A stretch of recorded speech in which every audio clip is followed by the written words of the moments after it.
I'm Rae. And I'm Veronica. And welcome to the Chick Lit Book Club podcast, where we read a romance novel and then we talk about it. Today we're talking about My Kind of Perfect by Tracy Brogan. Yay! Yay! I'm so excited. I am too. I love you, Tracy Brogan. You're so cute. Seriously, so cute. We were fortunate enough to get an ARC copy of My Kind of Perfect. So It actually releases today, the day that this episode is dropping, June 8th. Please go buy it. I'm just going to tell you right now. Go buy it. It's good. I mean, spoiler alert, we both liked it. Spoiler alert, we enjoyed it. It's very like, it's a beachy read. It's perfect for this time of year. Yeah, it's a great summer read. Like going on vacation, on the plane, like whatever. Yes, it's perfect for that.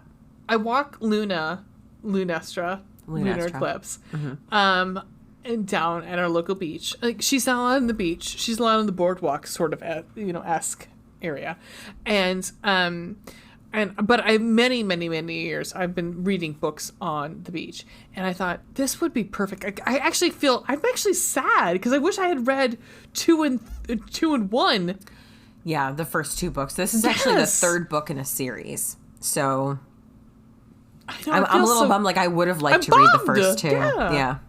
I mean, we still can. It's just that we know what's going to happen. So it's right. But it's also, I mean, it's a romance novel. So, we know that they're going to get together at some point. It's just a matter of the journey. Strange as... I was going to start singing some Journey Up for you. and down the boulevard. She's really singing tonight. We have a lot to go through tonight. Yeah. We do. So, the first thing we talked about my plug. Can I talk about my plug? Yes, please do it. So I think I might actually at this point be 2 weeks ago or 2 releases ago, we talked about, Bloody Good Horror was my, what? 2 releases ago. I'm so sorry. Release it. I mean, I've had many more releases since then. I mean, that's probably in a day. What? God. Jesus Christ. I mean, I can give you some sights if you'd like. I'm so sorry. Okay, go ahead. It's fine. It's super fine. My mom doesn't listen to this. It's fine. But my mom is reading Friends Without Benefits. I am so excited. Are you telling her to Your mom is reading boyfriend material. Right? I know. I told you. I meant to get... I'll see her tomorrow. Tell your mom to maybe read the closed door elevator scene. Girl, read the open door elevator scene. Right? I'll text her. Read the open door elevator Please, scene. you know what? Actually, I kind of want you to do that. I should. Maybe not now. It's kind of late at night. No. Give me your number later. She's still fucking awake. What are you talking about? Is she? Text me her number. Anyway. All right. At the break, I will. Okay.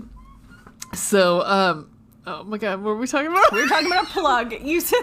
Okay. A couple episodes ago. So, a couple episodes ago, we talked about Bloody Good Horror, which you were like, no, and I said, okay, yes. Right. Mm-hmm. Well, that was my plug. So Bloody Good Horror has been around since 2007 as a website, and I think around 2009 is when they started as a podcast, and they were the kind of like one of the first ones in the group that around that time who did Skype podcasts. So, yeah, right. And they still do use Skype. That's pretty much how they do it. If you are a Patreon of Bloody Good Horror, you can watch it live, which is kind of cool. So you can be part of the whole episode. But I'm saying this all because, and I referenced this in the episode we talked about Bloody Good Horror. Is they have this segment called Beer Guts, where Joe references his beer of the week. Usually it kind of references the movie they're watching. So for the month of May, and I know it's June, Happy Pride! Happy Pride, everyone! Yay! It's they talked about, so May was Mental Health May. And so for the month of May, what they did was they tried to each week, because it's a weekly podcast, they tried to showcase different, like, either apps or aspects of mental health. One, and I will find it and I will post it with this episode, was about African American, specifically mental health. But the one I'm going to talk about, which was really it was the last one of the month, and it kind of like was the apex of everything, was because since Joe is usually the one who does beer guts, it was a combination of mental health and beer. So Eagle Park Brewery in in Chicago has been what they've done is they've created a brew that they've invited anybody who is a brewery to take their recipe and make this singular brew called Things We Don't Say IPA. And it's a craft beer for mental health.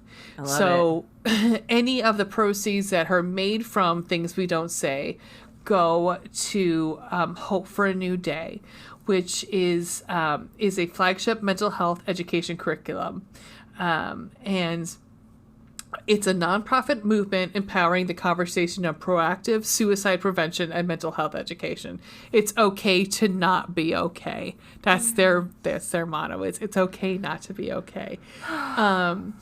And I really would love, from what I understand, there's 170 breweries that are taking this recipe and making it their own. I'm gonna cry. Wow. I'm trying not to cry.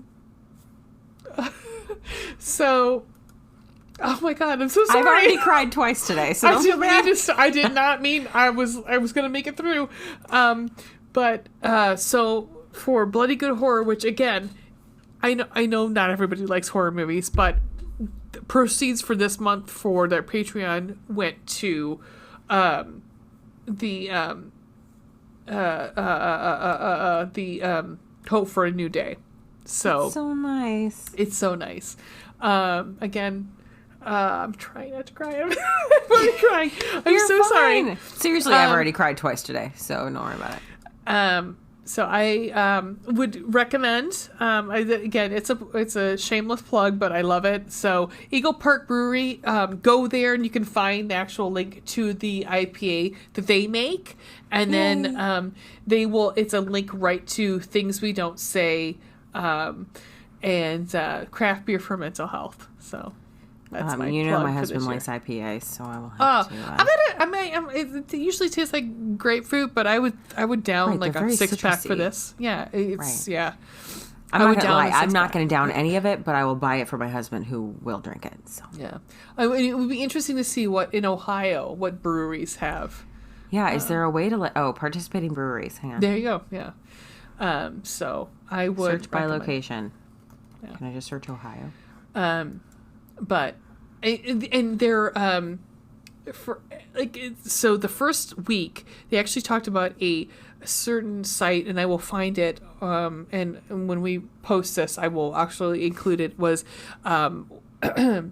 organizations that deal with LGBTQ plus mental health issues, so which goes along with obviously like our Pride Month. So I'm gonna closest stop crying. location I believe is Illinois. Damn it. Oh no, Ohio. No. Wait. There's one. Immigrant Son Brewery, Lakewood Craft Brewing Company. Ohio? Lakewood? Yep. Our Lakewood? Here. Yes, our Lakewood. Oh, it says, well, hang on. Online shop coming soon. I'll just send you this link. Well, you and I could go there and just go and have, that's what we should do. We should go there and have a drink. We should. And record it. Oh my God, would they let us do that? Yeah. Oh, well, like we could TikTok it or something. Yeah, we should do it. We should do that. Okay. Well, Immigrant Brewing Company. We're on our way. I'm so sorry I cried. I feel so bad now. I'm like, why? I don't know. Don't apologize for crying. Okay. So, anywho, that's my plug. Excuse me for my obligatory Hamilton reference, but immigrants, we get the job done. So there's that. There you go. Yeah. So cheers to you. Shalasha. So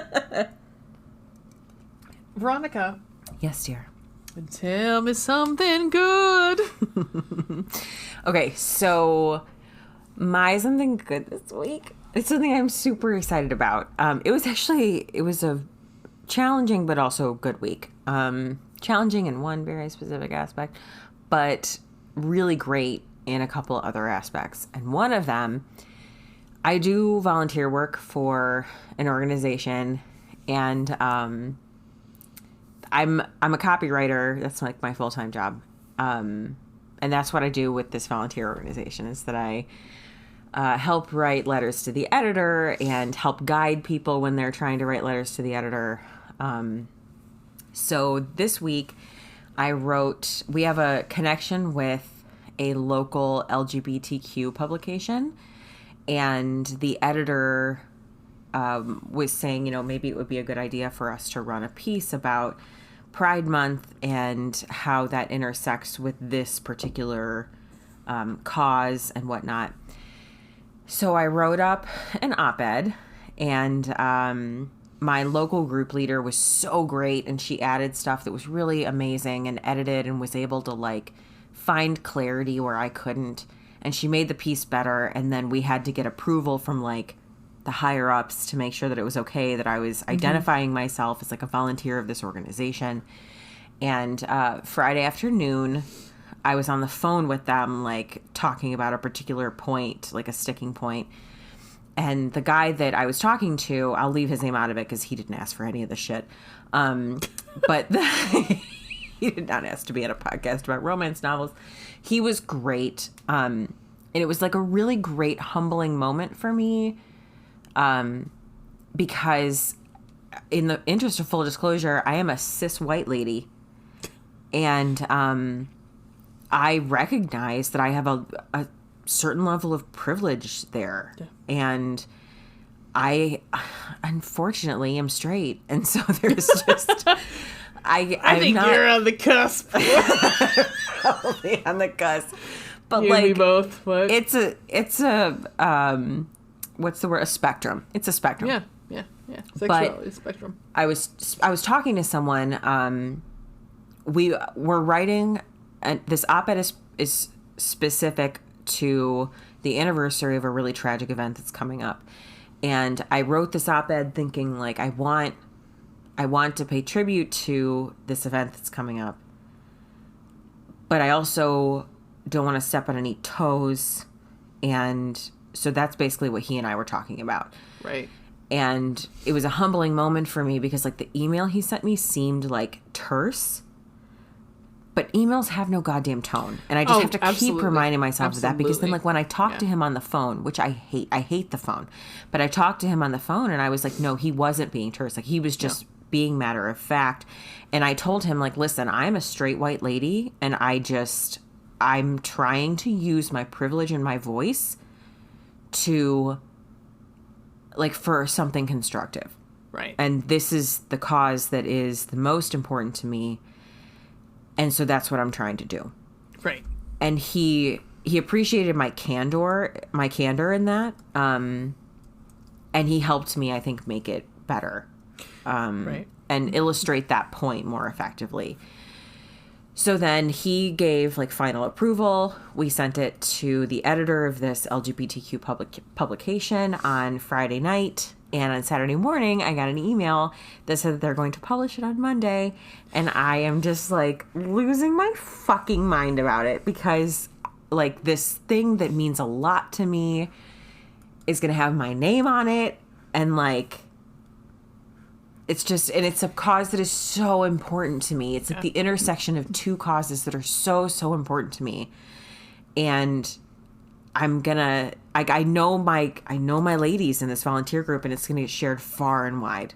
And I'm just I'm going to cry on Monday when it publishes. You're on the verge. I'm I can feel it. I'm gonna lose my shit on Monday when it publishes.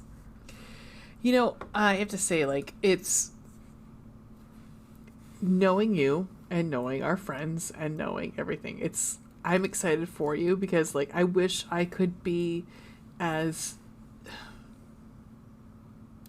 outspoken as you are at this point. So and that's it. It's just the fact that like I'm so happy for you because I wish I could support like you are supporting. So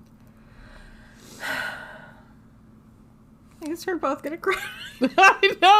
I know. Happy Pride Month, everybody. Happy Pride Month, everybody. Mental health and Pride Month. What? I don't think it's really a surprise that this podcast is very supportive of the LGBTQ community.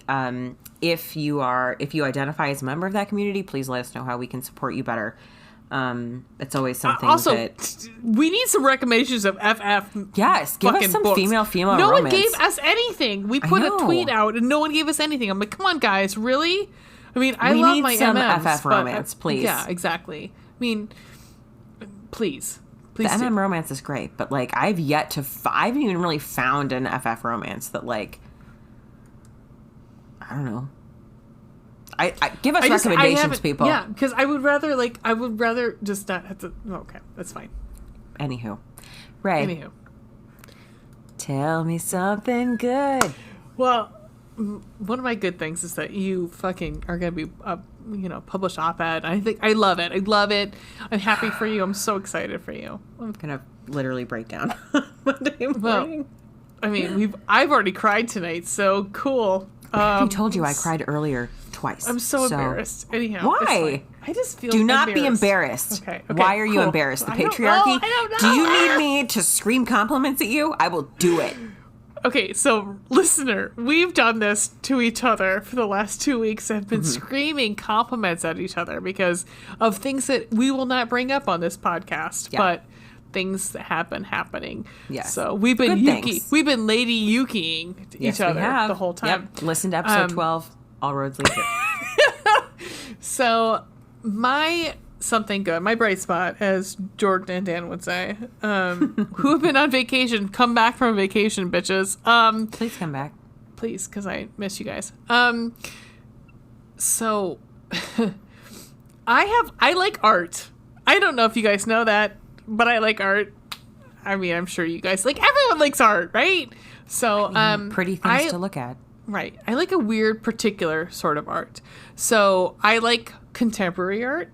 So yesterday I went to MoCA, which is the modern Museum of Contemporary Art, which I worked in Cleveland for 13 years. We lived like 3 blocks. We worked like 3 blocks from there. Right. And I should have gone for many years, but I went the first time yesterday. And there were 2 exhibits, and one was fantastic. It was the same. So the one was great, and the other one was okay. The one that was great was an African American artist, and it was. I mean, I could write a dissertation about his. It was fantastic. But there was only 2 pieces of installation, so I was like, there wasn't much to I can't. I'm not gonna. It's not my bright spot. I mean, it was because I liked it, but at the same time, I also at the same time. So I'm a weirdo who likes. I like exhibition posters, whether it be an art installation exhibit or a chamber music festival exhibition. I like. Guys, we're nerds. We're nerds. And so right now I brought some work home from my office at work, and it's like the Sedona chamber music festival, and it's this beautiful I don't know who the artist is. It's the date of the festival and things like that. In my bedroom right now that I put up last week is a vagina. Who's the vagina artist? What's her name? Vagina. The flowers. Oh, Georgia O'Keeffe. O'Keeffe. And she did for Santa Fe. She did the Santa Fe Chamber Music Festival. She did her own vagina flower. But I have a print of that in my bedroom. I'm not gay. It's so awesome. I am not gay. I'm sort of kind of gay. It's fine. Don't worry about it. It's fine. We're all a little bit bi. It's fine. But today in the mail, I got my Liechtenstein Germany. Oh my God. I think your face. I know. It's from Germany. It's in German. It's a Liechtenstein exhibit poster from like 87, I think. That's so exciting. Oh, I know. I'm super excited. Like, so behind me right now, and Veronica can see, but like you can, unfortunately, is my like Van Cliburn at Interlaken. I see it. Beautiful. And then the next one is, which I would put it upstairs in my living room, but there's too much fucking art. Like I have too much art, guys. It is, I don't know I can't see the artist right now, but it is Cleveland Museum of Art. So CMA, it's an exhibit poster, and you talk for a second because I'm going to look at the artist. Oh, sure. I need to look up this artist's name. There was, before quarantine, I want to say like the summer before quarantine, we saw like a special exhibit at the Museum of Art. And I need to look up what her name is because she's this like 80-something-year-old Japanese woman. And she does like art installations that are like, I forget what the word is, but like they're rooms that you walk into. So like you're standing in the art. Oh, nice. It's very cool. Okay, did you get the name? So it's Bayoshi. So Fu is the first name, is Bayoshi. And it's it looks like, so when you look at it from far away, it looks like waterfalls almost. But when you get closer up, it's like words and stuff that are written like kind of into the painting itself. Cool. But so this person who had this exhibition print was also I have a ton in my living room that are from Cleveland Museum of Art. So I'm a weirdo who likes those kind of interesting things. Not a weirdo. But because everyone could have a print of something. So my big thing that I've got my eye on is a Pollock, because my favorite author is Jackson Pollock. Oh, man. Author. My favorite painting, because a painter is Jackson Pollock. So. Oh, sorry. And there is a like an exhibition poster. It's $300 framed. I was like, okay, of course, I'm cheap. Yeah, right. Right. Well, I mean, it's a little. It's a bit much. I've sat at the Field Museum in front of the Pollock they have there for like hours on end, just because it's just there's so much. And then you think about the mental health that went into him, and like what that he'd suffered, and it's a lot. It's a lot. Are you sending me things? You're sending me things. What are you? I sent you. So the artist that I was talking about. Oh, I love it. Yeah. So the summer, it must have been like the summer before quarantine.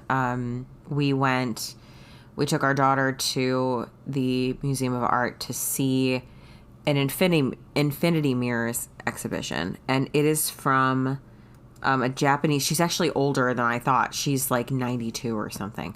Oh yes. Her name is Yayo. It's Japanese. I'm so sorry. I'm gonna butcher this. Yayo Kusama. Yayoi, and her last name is Kusmaa. Sama. She did a traveling exhibition called Infinity Mirrors, and it's really fascinating because you walk into the room and the whole room is mirrors. It's so fascinating because then you are inside of like, it's just your own reflection and the art around you times infinity in all of these mirrors. It is amazing. I mean, like, amazing. So the big thing now is the Van Gogh Interactive. Yeah, that's at the Museum of Art right now. No, not till September. Oh, I've just seen the things. Yeah, because the September is sold out. So of course it is. Of course it is. So I'm thinking, and we'll talk about this off air, is like I'm going to get tickets. So we'll talk about, because I think actually it'd be kind of cool to talk about it on here. It would is be. That, yeah. So because October is some open dates. But it's for. Sorry. That's my bright spot. Is like all my art that has come in. So I'm very excited. And my Liechtenstein, there's one that I've been looking at. It's another Lichtenstein that's been like, it was $150. I'm like, it's a lot. It was also framed, so it's like there's that part of it that's like, okay, cool. Framing is expensive. It's, but I love that like comic book sort of like, about framing exactly is expensive. Nice, good framing is expensive. Yeah, right. So I totally agree. That's awesome. So, yeah, so we talked a lot. So we should probably go to this wonderful book we read. Yes, please. Oh my God, this book is awesome. Yeah, I'm so excited. So we'll take like a brief break, and we'll be back with My Kind of Perfect. 2 and 2, bitches. What's that, Luna? Oh, you want to start a podcast? Okay, so what's it going to be about? History of the Byzantine Empire and how it relates to the Holy Roman Church through its culture, religious practices, and societal norms? Wow, that's intense.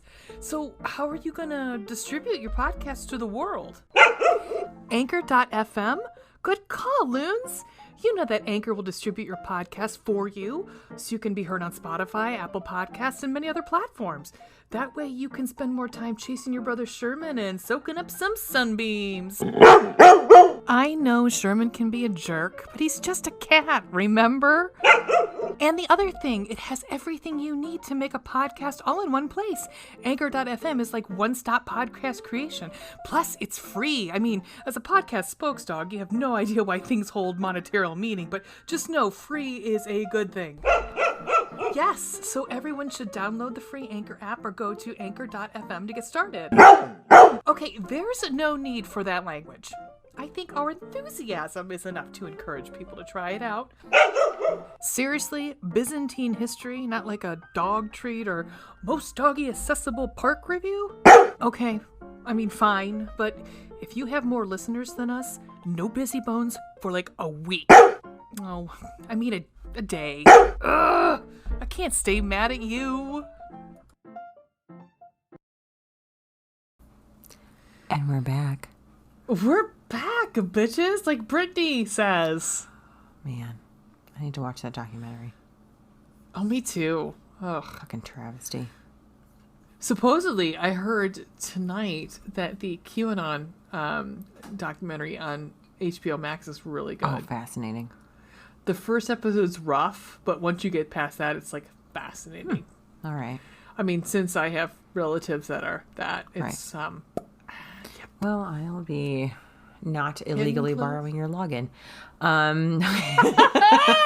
Nice. I mean, I think it's actually apropos for the person who's stealing the other person who's using my logins is the one who's the QAnon person. So, boom. Okay. So let's talk about this wonderful book. Oh God, let's. So good. Tracy. Tracy Brogan. So, guys, let's just real talk. Mm-hmm. I love this book. It was so cute. It was like... It was so cute. It was sweet and like... we'll get into it. But like, it was very sweet and low stakes and like not angsty. Therefore, Rae loved it. And like... It was just like, it was chill. It was really, truly like it was kind of what I needed this week from a book, because this week was like really intense. This week was a month. And so in order to like decompress at the end of the day, this book was completely perfect. Completely perfect. It was my kind of perfect. It was my kind of perfect. Boom! I literally didn't do that on purpose, but I am really impressed that you just came through in the clutch there. And I did a dance. You did do it, fine. And it was beautiful. My gorgeous co-host, would you like to talk about what this book is about? I sure will. Okay. The summary isn't bad, like in terms of comprehensive material. So we'll get... Okay. I'm sure we'll explain a couple other things, but... Expound. All right, so here we go. This is My Kind of Perfect.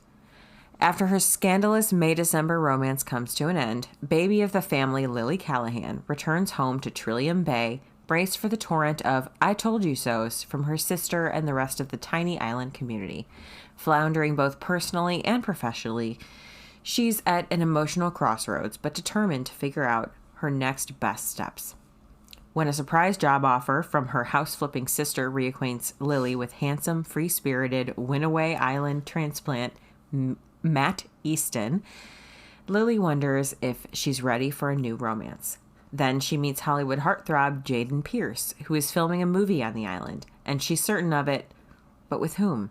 She's caught the attention of both men, but both men have caught hers. So what's a girl to do? Earnest Matt shares her love of the close-knit island community, while surprisingly down-to-earth Jayden encourages her to live life outside her comfort zone. As the flirtatious triangle sets the town talking, Lilly must choose. Does she want to plant forever roots in Trillium Bay with Matt, or follow a man who makes love stories for a living? Two very different men, two very different futures. But deep down, Lilly knows that only one holds the promise of her kind of perfect. I mean, honestly, there's a lot. I mean, there's not much we have to expound on. Right. I mean, that's yeah. It's pretty comprehensive. That's basically it. She goes home. Now, like we said earlier, this is the third in a trilogy, or what currently right now is a trilogy. So, she, in the first book, I think it is. Second. Is it the second book? Is Emily second? No, I think Emily's first and Brooke is second. Okay. I think. Hang on. You're first. You're probably right. Oh, it's on our little thingy. Yeah, Emily's first and Brooke is second.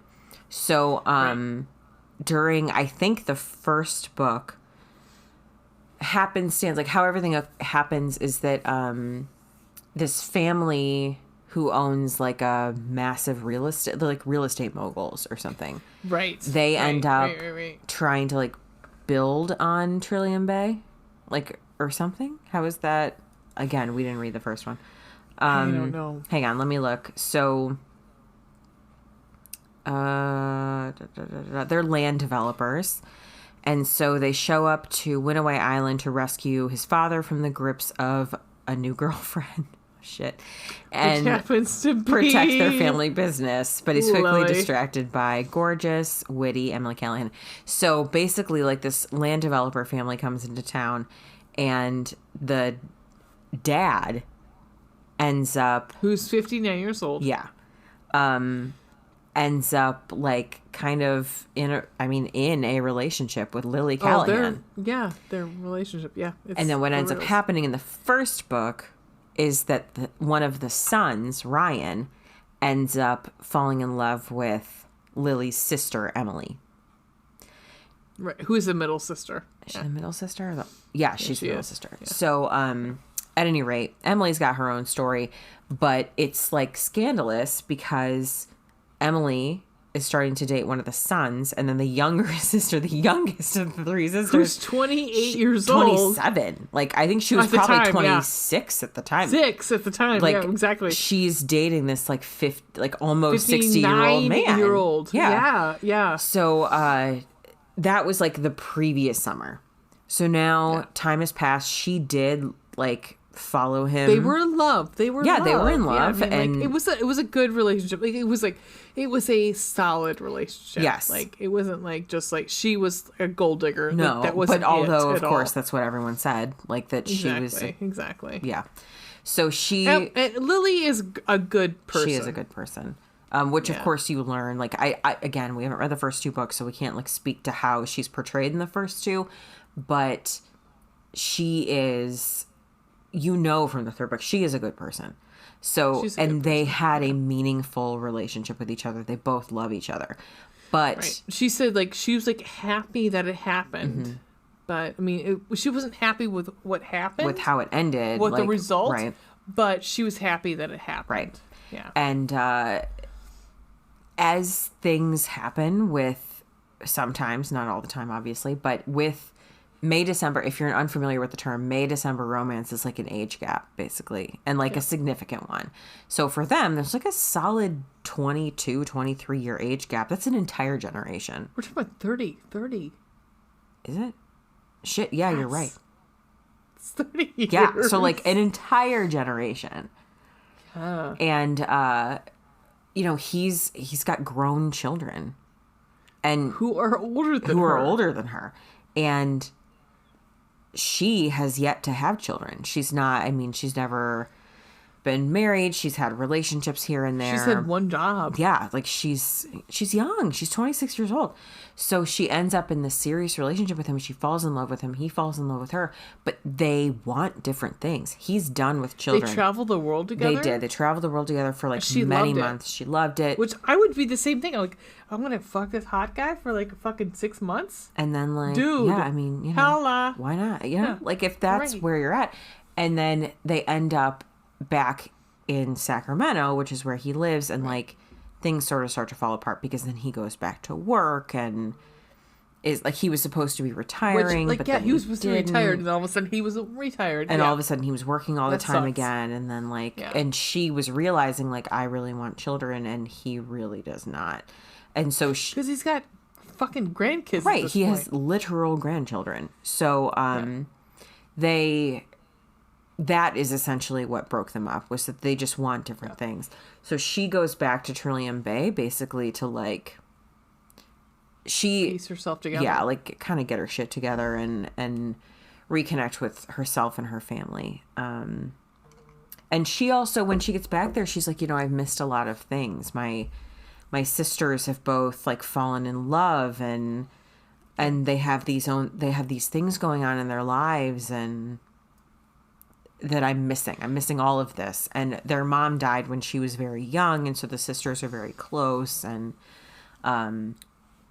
it's really a story of like her coming back home, figuring out what she wants from her life and how she can get that, and reconnecting with her family. There's a lot of babies in the story. There are a lot of babies in the story. So she, like, first chapter, you find out her sister, Emily, is pregnant and also getting married. So, and then there's another character, Gloria, who you find out in the second chapter is pregnant and realizes that Emily's very pregnant, is realizing that Emily is pregnant. So, and Lily starts to realize, like, I like kids. Like, she knew beforehand. Like, that was the selling point. That was the big thing that was between her and Tag, was like, I want to have kids. I want to like have the whole thing. I want the 2.3 kids and the dog. And yeah. And like the whole thing. And he was like, I've already done that. Done it. Peaced out. Yeah. Got the receipt. We're done. At one point, she brings up like that they watched his grandchild.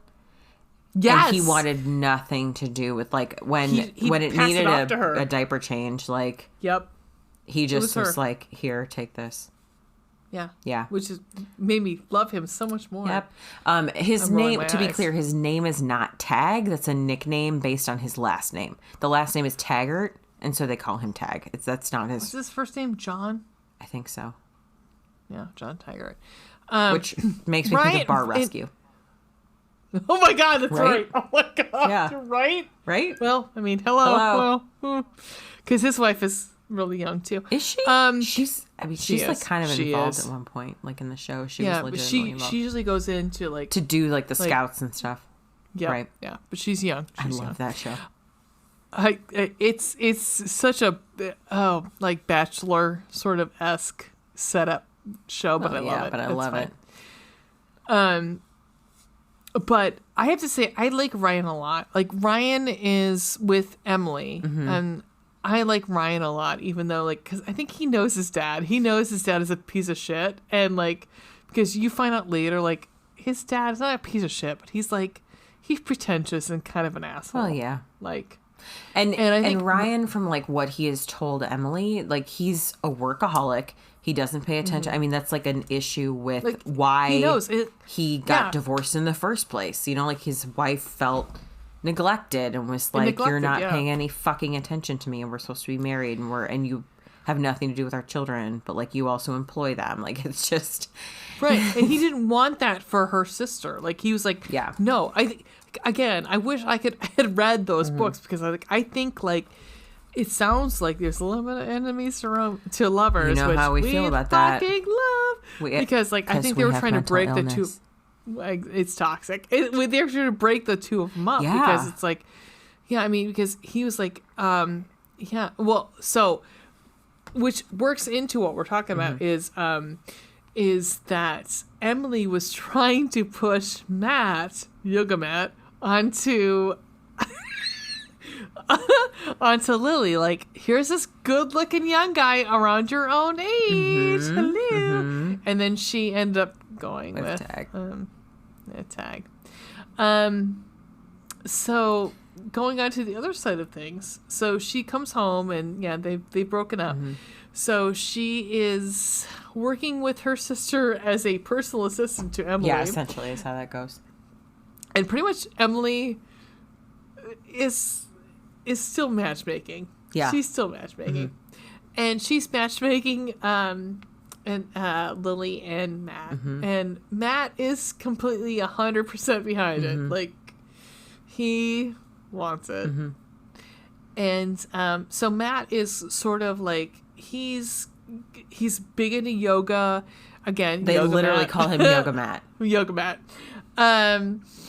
And at this point in the novel, he's cut all of his hair because, like, before he had longer hair and had a man bun. And now he's got like a nice haircut. He looks good.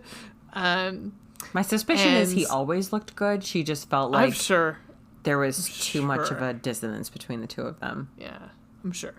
I'm sure it was the yoga and the long hair and the whatever, hair, right? Yeah. And she's not into yoga and. No. Like, and that's what's really funny is like he keeps trying to sell her the whole time. Yeah, she's like, no, we're good. She literally says at one point, "I'm really more of a like run as fast as you can kind of person," and I was like, "Same girl, like, same." Right, same. I would rather do some cardio than yoga. It's cool. Speaking of, I'm supposed to go to yoga at 9:00 tomorrow morning. It's good for me. Okay, I'm not doing that. That's cool. I'm going to go to the gym. It's not sunrise yoga. Don't worry. Oh, yeah. He was like just a hard pass. All about sunrise yoga. I was like, fuck you. Nope. But, negative. So, Lily's her other champion or the other, like, paramour is Jayden. What's Jayden's last name? I forget. Oh, Jesus. So, it's like Jayden no one ever calls him that. Like, they all call him Jay or Jayden or... Right. Hang on, I'll look it up. So what's happening in this little tiny town, which is off of Michigan? Because at first I was like, if this is off of fucking California, I'm going to lose my fucking mind. But it actually ended up being off of like about 2 hours from Traverse City. So it was like this cute little like on the Lake Huron sort of area. But they were doing this like Victorian ghost movie. Jayden Pierce. Jayden Pierce, thank you. Welcome. Jayden Pierce was coming with his like the entourage of the whole movie thing was they're gonna do this like Victorian movie about ghosts and shit. And so everybody in town wants to be an extra in this movie, including Lily. So Lily, of course, gets chosen because she's, one, gorgeous, and two, she fits the measurements of the female lead, Skylar, perfectly. So she ends up doing costume fittings for Skylar. Yes. Like, because they're the same measurements. And so they're like, Skylar hates doing fittings, so you're going to be the person who's doing fittings. And I've heard that before, like a lot of stars hate that. I'm like, that's your job. It's literally your job, but okay. Fucking your job. But I've heard that before. It's like the celebrities hate doing fittings. I'm like, again, what do you have today? Cool. I got to go to work. No. Cool. Thanks. Anywho. Sorry, not a lot of sympathy though.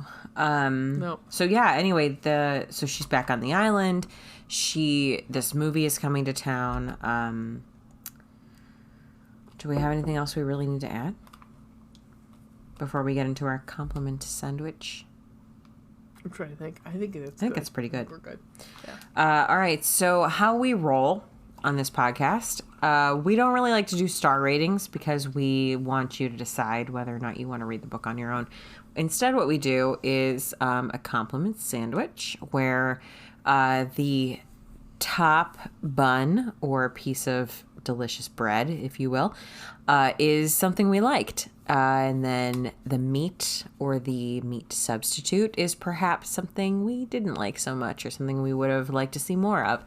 And then the bottom bun is another pro, something that we also enjoyed about the book so that we're leaving you on a good note. And then our rating system is hearts and eggplants. So, yep.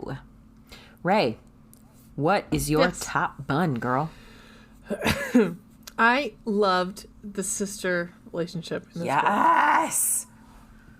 I fucking loved it. Like, I'm gonna cry again. I'm sorry. My God. I'm so sorry. Are we synced up or something? Are we like getting our periods no. at the same time?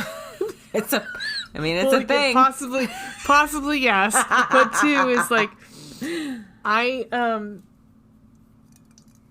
for those who know me, know that I'm having some relationship issues outside of this, and so this was really tough for me. So, this was a good sister relationship, and it was awesome. And what was cool about it was, like, it didn't matter. I mean, like, so Emily and Lilly had some issues. Like, there was a couple times where I was like, I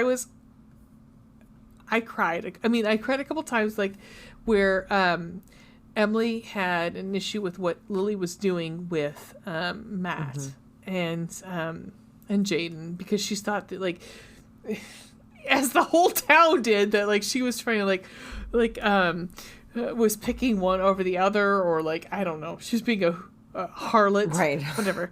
But it's a very small town. The gossip is rampant. Exactly, but it was literally overnight. It was like, and they forgave each other the next morning, and it was nice to see a very forgiving and open relationship between sisters, because they all were, like, so open. Like, Brooke was open with Emily, who was open with Lilly, and I'm like, I mean, and I don't know what the age difference is between the three of them, but like, it was just like nobody was, like, upset about telling the other one about, like, so yeah, I've been sleeping with this guy and it's fine, and this is what's happening. Like, it was refreshing. Yeah, it was really nice. I mean, I don't have any siblings, but, like, that kind of relationship that they have is the reason I've always wanted siblings. It's the reason I've always wanted a sister. You know, and I fully recognize in reality that's not how things always go. But, like, when I was a kid and, like, would romanticize is not the right word, but, like, when I would dream of having a sibling, that's what I would think of. Like, this kind of It's very real. It's very real. Like, it would be what you would really feel as a... Although I shouldn't say that, because, like, not everybody has that, like, fantastical sort of, like, happy-go-lucky relationship with their siblings. But, I mean... But, like, knowing that person, like, that those people are with you. Yeah. Like, that part. It took me many years to have that relationship with my sister. I didn't have that cool relationship with my sister until I turned, like, 21. There's an age gap between the two of you, too, right? There's 10 years, yeah. So it's not like you grew up in the same household and right. went through the same things at similar times. Like, that aspect wasn't there. Right. Right. I mean, so which makes it harder now. Right. But at the same time, like, so I think that relationship between the three of them, because they're so close, they're super close in age, was like, okay, I get it. I totally get it. Yeah. And it made sense. And it was like, when she gets mad at Emily, because Emily has she brings up some very relevant, and Right. yeah, I mean, like, I felt the same way. She brings up relevant points. Is it any of her business? That's questionable. But No, she but brings at the up same relevant time, points. Yeah, because she knows Matt more than she knows, like, at this point, honestly, like, that she knows Lilly. Like, honestly. Because At least over the Matt last year. Like, she has interacted with Matt far more than she's interacted with Lilly. Exactly. And she's seen Matt literally every day. Yeah, Matt works so, for Emily, so. Yeah. So, her feelings are completely valid. Mm-hmm. Completely valid. She's protective of him. Really so. Yeah. So, that's my pro. Oh, man. I wish I had sisters. Do you? I do. But really, I'm an only child, and I count you as my sister, and I count another friend of mine who's an only child as a sister of mine, so. I mean, sisters from another mister. We may not be related by blood, but, like, listen, if I've learned anything in my life, it is that friends are the family you choose, and family is not necessarily always there for you. So, I will take this lot over happenstance anytime, because you guys are ride or die. You really are. Riding the bitches. I feel like if I needed bail money at 3 a.m., y'all would be like, yeah, okay. Oh, credit card. Yeah, just here it is. Hand it over. Like, y'all come get me. Because someone's got to be home with my kids, so my husband can't leave the house. So someone's going to come bail me out of jail for probably what was a protest that went wrong. Like, I was probably there with you, so this was really sad. Shit. Who's going to come get us? Both of us. Oh, hell. Well, at least we'll be next to each other in that cell. We have to talk about, like, being held together. We have. Fine. Yeah, absolutely. I mean, it's fine. It's not a big deal. It's fine. All right, so my top bun is a mature heroine. So often we're dealing with, now she's 27, so she's like, this is not new adult, but she's also not in her 30s. Like, she's had life experience. Right. And she's the youngest. So, like, in some more, perhaps, like, stereotypical tropes, you might expect her to be, like, immature and childish. She is none of those things. She's very self-aware and is very mature and is dealing with her breakup from, like, a serious relationship in a very mature manner. And does not, like, go on a bender and does not start sleeping with anyone in town. Like, she comes back to town and is like, I had this really meaningful relationship with someone. Mm-hmm. And I don't regret it. And I'm glad that it happened. And I still love him. But this is not going to work. Because we want different things. And really, her biggest hesitation with heading back home is that she's like, all of the I told you so's. Like, everyone, she was so worried that people were gonna judge her and think, like, you were just a gold digger and now, like, you're back because, you know, things got sour or whatever. She was much more concerned about what people were going to think of her coming home than she was about, like, what am I going to do with my life? You know, like, and there is an aspect of that, like, what am I going to do with my life? But she also has faith that, like, she'll just figure that part out.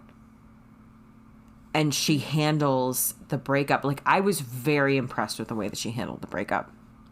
For 20, yeah, exactly. So impressed. Yeah. Like, I know people in their 30s who aren't going to deal with breakups that well. 40s. Yeah, I mean,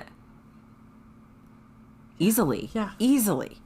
And when to some extent, you're used like, to something, it's tough. Yeah. Yeah, and to some extent, like, once you get, I hate to bring up, like, biological clock issues, but, like, when you get into your 30s, if there's a breakup, like, women have a larger issue with that. Because you were literally counting down against the clock. To have babies. If you want to have babies, like Lilly does, if she were 10 years older, this would be perhaps a different circumstance. You know? Or even 5 years older. Right. Like, that's a different question. But I mean, having been there, agree. Yeah, like, it's much more traumatic. But, like, she's 27, she's got time. I mean, in theory, as long as, like, she's healthy and there's nothing wrong with her. But, like, you know, wealthy and wise. Healthy and wise. She's not wealthy. But she is pretty wise, and she has a solid, going home was the best thing she could have done for herself. She has like a solid relationship with both of her sisters and her grandmother. Holy shit. Gigi. I'm going to read a quote from Gigi. Or actually, go for this it. is so Gigi is her grandmother, okay? And that's her first name, isn't it? Is Gigi a nickname or is Gigi just her name? Gigi's her name. Literally, this is how the book begins. I was laughing immediately. And in the margin, I wrote, "It's me." Which I was like, everybody can't be you, baby. I mean... It's not. If I like grow up to be Gigi, it's fine. I mean, from this description, not from like necessarily the 3 husband and the. I'm not doing that. I'm getting married one time. That's it. There is no remarriage in this scenario. Okay, this is literally how the book opens. And just like that, Gigi O'Reilly Callaghan Harper Smith died the way she lived, with a martini glass in each hand. My sister Brooke performed a lazy, single-fingered sign of the cross as our grandmother, the very much alive Gigi O'Reilly Callaghan Harper Smith, tripped over a calico house cat, swayed on one foot before bumping her gray-haired noggin against the doorframe, and yet somehow managed to not spill a drop from either of those glasses she held aloft. Not a dribble, nor a droplet, nary a ripple. The olives didn't even wobble. "This is designer gin," Gigi responded matter-of-factly, lurching forward and plunking the drinks down on the red and white checked cloth that covered the old pine table in her kitchen. "This is a parting gift from Gus." Poor Gus. Nah, not poor Gus. No, poor Gus. But speaking of Gus, one more note about him. Their surprise affair had rocked and shocked the Winaway Island community and kept the winter population of 600 inhabitants busy gossiping and speculating and tisking. But, like a firecracker, their relationship had been loud, painful to the eyes, and blissfully brief.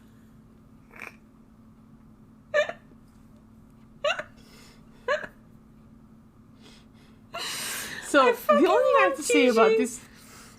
Oh, Gigi's amazing. She's hysterical. Bad thing I have to say about, like, it's doing an arc of certain things is, like, I can't highlight things that I want to highlight. Like, I just have a picture of... I have a picture of my page. I was like, I don't know what I want to highlight on here. I forgot you had a digital copy, and I have, like, an actual... I was like, can you guys... No, I had a physical. Oh, did you? Oh, okay. But I wasn't as cool as you were.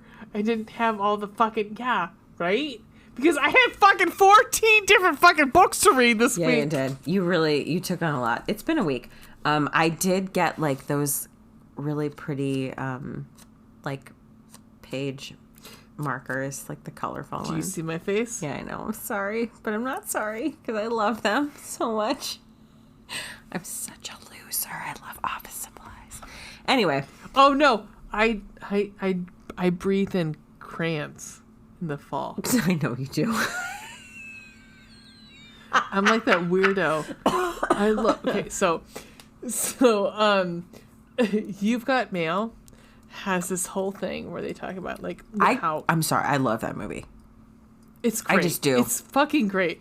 And she talks about how like the fall school supplies come in and how she comes and she goes to the aisles and smells the crayons. And I was like, I do that. I love office supplies, school supplies, all of that shit. I love all of it. It's I mean, like, it's weird. It's weird, but I love it. Weird. I don't care. I don't care that I love that I'm weird. It's fine.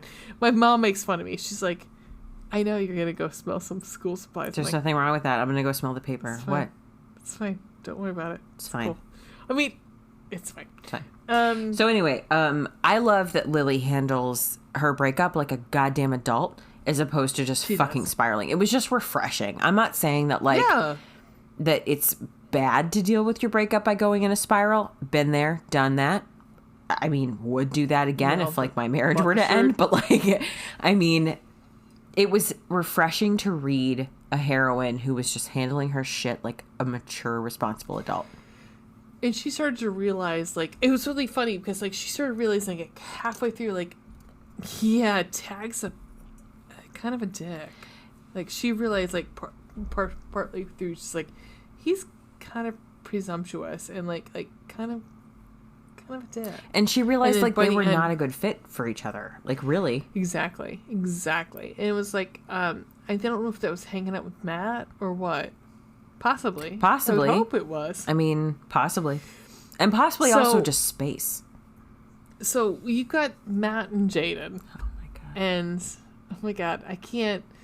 So you're gonna laugh your ass off when we get this podcast. We need to move to cons, don't we? Yeah, let's go. Let's talk about the meat. So one of my cons. Why don't you go to your con? Because my con connects to your con. All right. So first and foremost, I would have liked more Matt and Lilly development. Mm-hmm. I would have liked to see more of, like, what made them actually connect. Now, that being said, like, we didn't read book 1. So we don't know, like, it's all from Lily's perspective, and I assume book 1 is all from Emily's perspective. But, like, she would have been talking to Lily. And so you would have gotten insight from Lily as to, like, what was in her head and things like that. But I just would have liked to see more of them. And I get, like, you're splitting time between Jayden and Matt. So I get that. I mean, it's a love triangle from the start. You know that. But I guess I just would have liked to see more of, like, how she realized that she had feelings for Matt. And it's pretty obvious, to be honest. Like, the way that her inner monologue discusses Matt versus Jayden, like, it's different. You know that she has legitimate feelings for Matt, and she has, like, butterflies for Jayden. Platonic, yeah. You know, like, she's like, oh, a hot movie star is paying attention to me. How we all would be. Of course, like, fucking A. It totally makes sense, but, like, even she is like, it's not the same. Right. And Jayden is never, like, overly... Jayden is not putting the moves on her. And I actually... Okay, well, I'll talk about that later. Okay. But I would have liked to see more of them, like, bonding, I guess. Yeah. I'm going to say co-sign to this one because, like, I loved this book. Mm-hmm. And that was the only thing that I was like, okay, so, and I do not like triangles. I do not like any of that shit. So this was, like, the low stakes triangle that I wanted. But at the same time, I was like, so what's the beef here? Right. Like, I needed more beef. I need more, like, that's what she said. I needed some more, like... It's what's for dinner. Also, we've got the meats.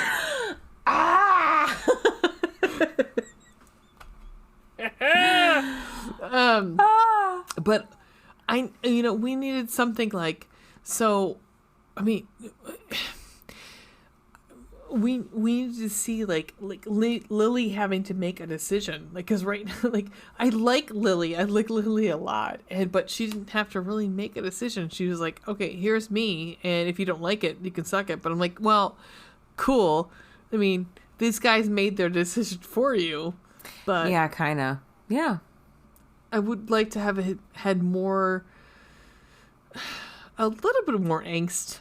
I have to say that. You wanted more angst, Rick? Who are you? Know. Did Emily McIntyre break you for the angst? You just want, like, more angst. Actually, Nicholas Brown did. There but it is. You'll learn about that later. Yep. Yeah, Nicholas Brown broke me about the fucking, like, angst. I want angst. Well, you're gonna probably get it in the next book we're doing. So. Cool. Mm-hmm. So yeah, I would have liked a little bit more, like, setup of here's the thing and here's the other thing. Yeah, so, fair enough. Do you want to list a different con? Or are you just going to co-sign on that one? I don't remember. I'm going to co-sign on that one. Well, I also would say I wanted more spice, girl. Oh, shit! Yes. We're talking about spice. I mean, it's more of a fade to black scenario. Need some more girl, sex. give me some more stuff. So, okay, we talked about we've reviewed boyfriend material, and boyfriend material did not actually have much sex. No, but there was a scene that we actually got some like slapping of bodies, and we got some. We can imagine. This one had no all fade to black. imagination. I mean, really, just like Tracy, come on, just give me something. Give me something, because I was like all hot and bothered. I had no payoff. Give me more spice. Yep. I mean, you got me all primed and ready, but nope. I mean, the descriptions were lovely, but I'm just saying. Exactly. Give me some more spice. Yes. Yep. Doesn't mean I didn't like the book. I'm just saying, Yep. Anything else? No, I enjoyed it. Yeah, I mean, it was just like, yep. I needed some more. I mean, like, in general, like, you got that scene and the, well, I don't want to ruin stuff. I know. Too. Like, the thing is, so when they finally kiss, and it's a beautiful description. And then, like, the next chapter, like, she's kind of recapping in her head. And that's kind of how that's actually how you realize that they slept together in the first place. Is that she's thinking it, like, she's in her internal monologue, she's recapping it. And I'm going to say it's far into the book. Yeah, it is. It's, again, but it's a bit of a slow burn in that aspect. Read fast. Yeah, like, it does. It reads quickly. Yeah. So, but yeah, I mean, it is. It's like immediately, like, kiss, fucking stick it in. I'm like, okay, cool, awesome. Which I mean, like, I get it. I mean, it's all that pent up energy, man. Exactly. But come on, we need something, hand holding, for God's sake, before then. Something. Yeah, I mean, really, the only thing is, like, there's something happens where he hugs her while she cries. Oh. Yeah. And that's, like, the most physical contact they have prior to that. Yeah. With Gloria. Yeah. But, yeah. You want to go back to buns? Could have bottom buns. Buns. You want to go first? Give me your bottom bun. Oh, damn it. Now I want a hamburger. Well, because I want to say something, but I want to ruin. You've got it already, so I don't want to say it. No, I don't want to say it because, like, no, damn it! Like, I love this fucking island. I love it. Is great. The island is great. Like, I want to live there. I want to go to there. I want to go to there. Like, oh my God! So. They don't have any cars. Yes, there are no motorized vehicles. Right. The closest thing to a motorized vehicle they have is a golf cart. And that's really, like, on the hotel grounds. Yes. Like, they don't... Like, I was thinking, like, of Put-in Bay, which is Ohio thing. Yeah, all golf carts. Yeah. I mean, there are like, cars, I guess. But, like, once you get on the island, you're basically just walking or taking a golf cart. Yes. I was like, I fucking... It is, you're right. It is sort of like Put-in Bay. Where, like, everything is within, like, it's a small island. The entire thing is walkable. It's just a matter of, like, how far you're willing to walk. So, like, if you're staying near downtown, quote, downtown Put-in Bay, it's like everything is, within, I don't know, 12 blocks? It's not far. I mean, I would assume the same thing. It's like, 'cause they have to wait for the ferry to come over to bring their, like, fucking... whatever, the groceries and shit. Yeah. Like, like... Right. Yeah. So at first I was like, is this fucking California? Is this, like, like a island off of wherever? Right. And then I found it was off of Michigan. I was like, hello. Hi. Thank you. Sitting up straighter. Yeah. Watermelon sugar. Hi. Yeah. Hi. Baby, do you want to be... Anyway. Mine. Spending too much time on TikTok. Yeah, no, I loved the island. I thought it was so sweet, and like it's very like it's all the great it's a very good depiction of the best and the worst parts of a small town. Yeah. Where like everyone knows you and everyone is very kind and congenial and willing to help. But then there's also the shitty parts where like everyone knows your shit, which becomes an issue in the book. Well, like if we want to go back to a con where it was like, yeah, I mean, something happens where you're like, and neither of us were happy about the way that a particular character handled it. But like, yeah, where you're like, any place else it would have been a non sequitur, right? But in such a small town, like the gossip is rampant, and that's something that's a recurrent theme during the book. It's like her internal monologue thinking about, this is what happens in a normal place, but here, like the gossip is going to be going. And she, at one point, she's like, there. Oh, by the way, anytime they talk about a cab, it's a horse-drawn carriage, essentially. Right. So there literally are no, like, I mean, it's horses no cars. Or, or most people ride their bikes. Or bicycles. Yeah. There's a whole thing about how there's the only highway. It's technically a highway, but it's the only highway in the United States where there has never been a motor vehicle accident. And it's because there are no motor vehicles allowed on the island. Yeah. So, where was I going with that? I just lost it. I'm sorry. Oh, no, it's fine. It's not your fault. There's a point where she is with Matt and there's been like a bad storm and she is sopping wet. Like her clothes are just sopping wet. And Matt is like, why don't you come back to my place? I'll give you a fresh change of clothes and then we'll go and like deal with the shit we need to deal with. The horse-drawn carriage or whatever, like the quote cab drops the handsome cab drops them off at his like apartment, for lack of a better word. Like he's quote renting like a small one bedroom or a studio place that's like a second building on someone's property, basically. And what she's thinking about is like, Henry is going to go to the bar after this and tell everyone about this, that I ended up back at Matt's place. And that everyone's going to see me going home wearing Matt's clothing. And they're all going to assume that I was doing something nefarious with Matt. Cool. You know, and like it bothered her. And then eventually she was like, well, whatever. Like they're going to fucking talk. And it's funny because like after that does happen. Like in that, all of that happens. And what's cool is actually like that Matt goes into the bar.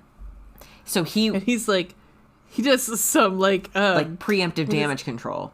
Exactly. Damage control. That's what I was thinking. I was like, damage control. Because she does go back to his place. He does give her dry clothing to wear.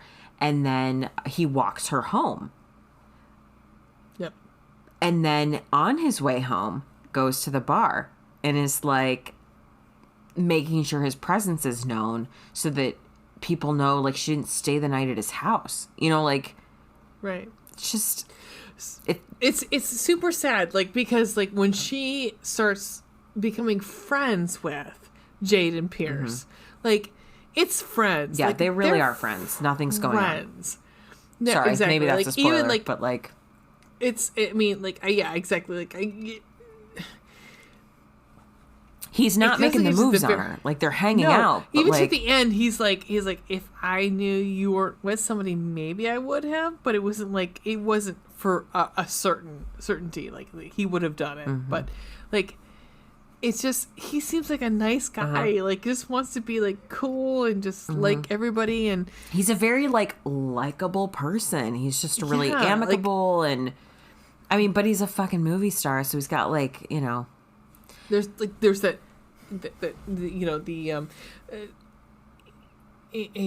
untouchable, untouchable sort of. And like an infatuation. I mean, part of what she feels for him is like definite infatuation, where she's just like, he is a movie star who is paying attention to me.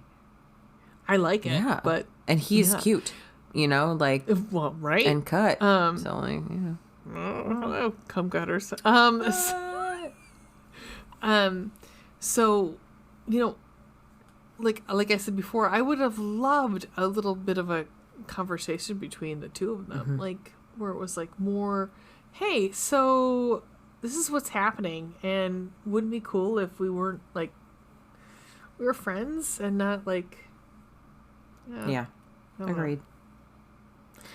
So another pro. So mine really is like, this book was lovely and funny.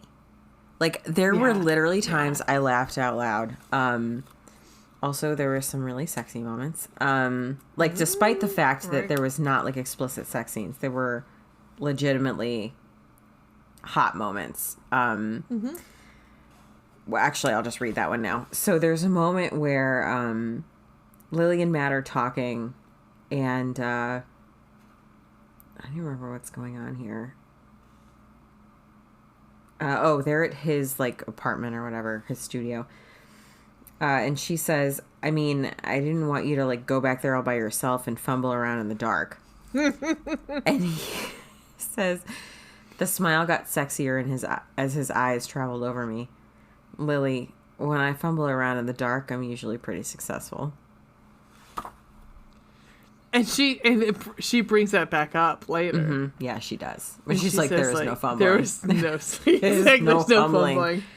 I believe she describes it as bendy and amazing. I believe that was the description. I just wish I could have a little bit more of that. Yes, please. Give me some more bendy and amazing. This book was fun. I mean, this book was amusing. It was cute. It was really cute. Very cute. I thought it was funny. Like, I mean, it wasn't like, I didn't laugh out loud, but I laughed quite a bit. Like, I chuckled quite a bit. I think there were some moments where I legitimately laughed out loud. This one was one of them. Not so much at church, but rather in the front yard of St. Bartholomew's, right next to the statue of Antoine and St. Antoine, where the congregation always congregated after the service to visit and gossip and whisper complaints about each other, the way all good Christians did. And then on the next page it says, these encounters were as much a part of our Sunday morning ritual as dipping our fingertips into the holy water or fighting off a nearly debilitating dose of the drowsies as Father O'Reilly pontificated pointlessly. Oh, also the alliteration in this book was fucking fantastic. Yes. Pontificated pointlessly about being a better person, even while knowing that he often cheated at cards, frequently swore like a drunken frat boy, and had no hesitation whatsoever about going into any one of the dozen fudge shops lining Main Street, helping himself to an entire plate full of free samples. Sometimes he even brought a little plastic baggie so he could save some for later. He insisted that he wasn't stealing because the samples were free, even if he did swipe about £1 at a time. So, can I read you? You can read me whatever you want. All right. So, on Friday, after all of their stuff had been moved into the inn, we hosted Emily's bachelorette party in the lobby. It was very much like drunken puzzle night, except with a dozen extra gals and a puzzle shaped like a penis. And then we played Pin the Penis on the Cover Model, Draw Penis While Blindfolded, and Penis Ring Toss. No one should ever let Maureen be in charge of the games. On Saturday, while I was mildly hungover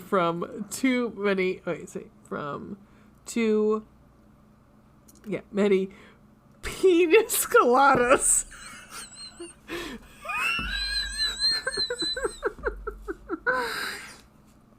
I almost spit out my wine. Yep.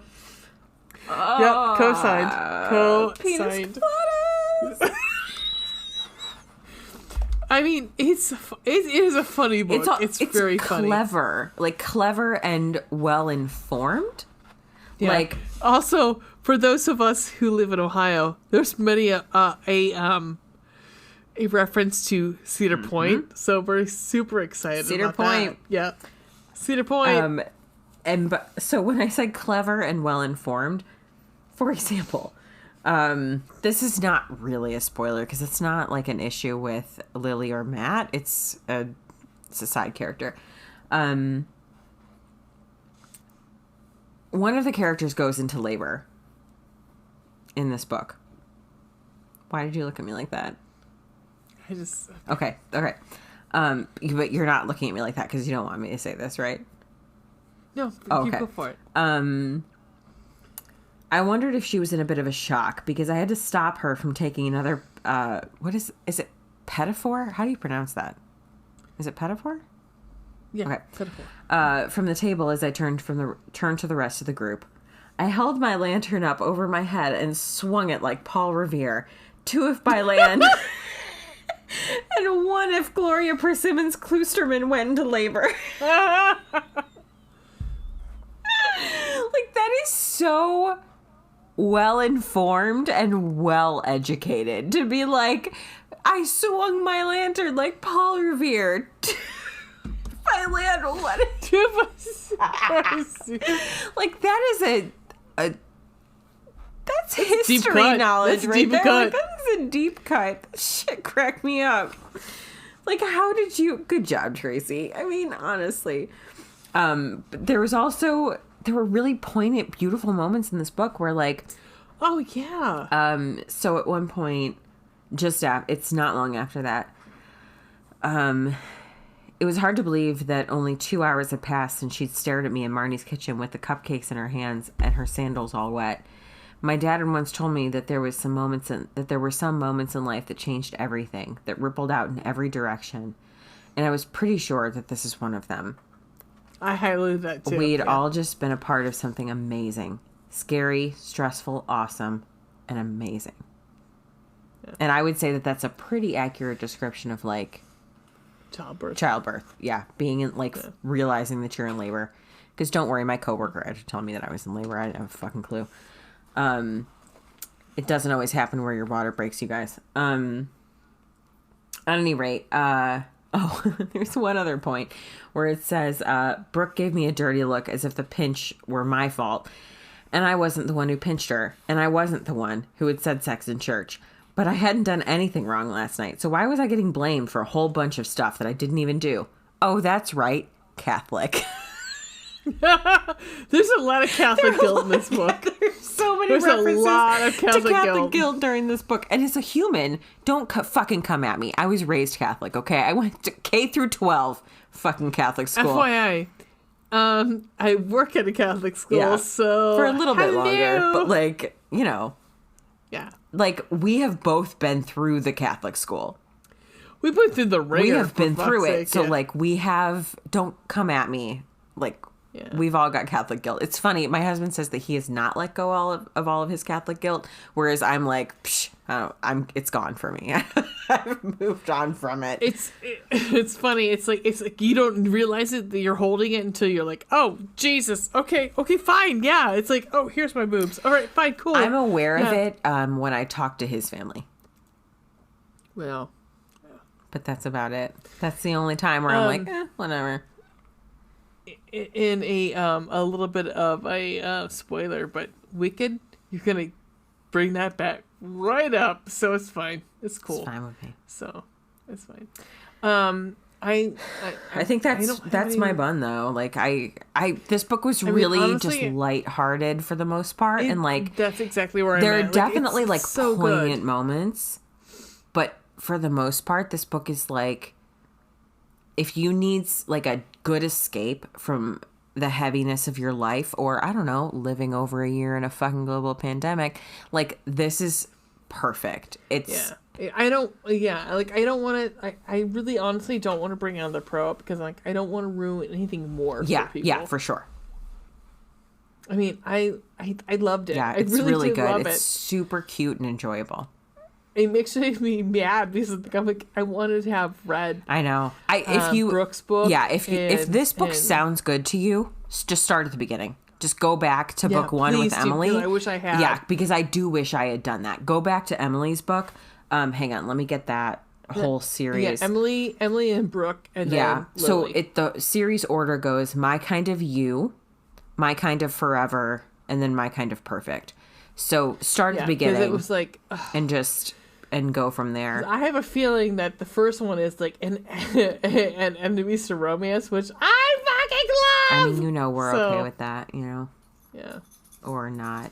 There's something wrong with us. But yes. Toxic. Not even a little bit. It's all that fucking like, if he's making fun of you, he likes you. Fuck you. Nope. So anyway, do you want to get into some stunt casting? Do we want to do... Okay, so would you recommend this book? Of course I would. Okay. Have you all been listening for the last hour and a half? I'm not sure, but... I would recommend this book also. Okay, good. So, do you want to... Lunastra, do you have comments? She's rubbing her... Okay. Hold on. She's rubbing her face on my foot. Do you want to do stunt casting now? Sure, honey. Okay. So, all right, hold on. I really want to know who the rest of your... I only know one of your stunt casts. I want to know the rest of it. This is purely selfish. I want to know. I want to know now. Also, because I want to tell you mine. I'm so excited. Are you? I am. I actually am. So, you guys can actually, follow our stunt. Yeah, you can. Follow us on Pinterest. So, we're going to do character by character. So, My Kind of Perfect. I'm going to start with, Can you see me? I pulled up, so many other things. Okay, so, I'm going to, you know what? Fuck it. I'm going to go with, I'm going with Jayden, just because, fuck you, Jayden. Okay, so my Jayden is fucking Chris Evans. Come on. Chris Evans. He's described as blonde hair, blue-eyed. What do you want to? What do you want from me? It's Chris Evans. I mean, come on. He's perfect for this fucking role. I mean, my dog is being an asshole right now. But yes, I mean, if you're okay, so who is Jayden? In my mind, it's Chris Evans. Who is Jayden in your mind? I'm going into your fucking... Okay, so here's the thing. Don't go in, because I don't want you to see who my... Okay, I don't want you to see who my yoga mat is yet. Okay, so... Right. Here's the thing. When I picture Jayden, I think of, the California surfer boy. That's what I think of. Yeah. I Googled, blonde-haired actors. Yeah. And I shit you not, based on pictures, the one that made the most sense in my brain. Yeah.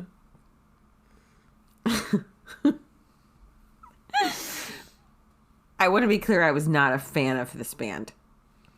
Okay. I use the term band loosely. Ashley Parker Angel, who is in O-Town. Blonde hair, blue eye. Hang on, I'll just send you the pin. Legit. Okay, I don't know. Hang on. No, I didn't either. I had forgotten. I recognized his name once I started, but just click on that pin.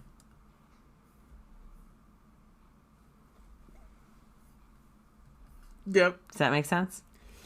Yep. Yeah. Yep. Yep. So that's my Jayden. But just, blonde hair, blue eyed, pretty boy. Pretty cut. Yep. He went through a couple different hair phases, but that picture works better for me. That's fine. Uh-huh. Do you want to tell me who your Lily is? I really want to save Yoga Mat for last. If I go into Lily, you're gonna see Yoga Mat though. All right. Oh, here. What I'll do is I'll do this. Tell me who your Lily is. No, I'm gonna send you the picture. Here, I'm gonna send it in chat, so you don't see who mine is. There you go. Her name is... Oh, she's so pretty. She's very pretty. You gonna pronounce that? No. Leila Lydia Tokurtu. Yeah. She's a Turkish German actress. She's actually she's beautiful. Like, yeah, she's very pretty. I mean, I would assume she was American. Like, I don't. It just like she's gorgeous. Mm-hmm. Like, I don't know what she's all done, but she's fucking. She's very pretty. Gorgeous. I mean, like I've said before, I kind of want to make out with her. It's fine. Don't worry about it. It's fine. There's nothing wrong with that. What about you, baby? Okay, so I chose. I'll send you this pen. I chose an actress named Willa Holland, who I, to be honest, had never heard of. I googled like brunette actresses. Willa. Oh, she's pretty. Yeah, she's very pretty. She's really. Now, I love those eyes. Yeah. The thing is, I was looking for my Lily. I was looking for someone who is obviously beautiful because hello, but like that isn't unattainably beautiful. I mean, I have to say, mine's probably unattainably beautiful. I mean, she's one of the. I don't want to give too much away, but one of the plot points is like we talked about. She has the same measurements as like the actress. Skylar. So I don't know. I mean, to some extent, she's pretty goddamn gorgeous. So she was in Arrow. She's done some voice work for Kingdom Hearts, which is what, do you know what she was in Arrow? Thea Queen Speedy. That's what it says. Okay. Queen. So, so Queen is Oliver Queen is Arrow. He's like the main character. Okay. Was she like? Okay, you just keep talking. I'll look.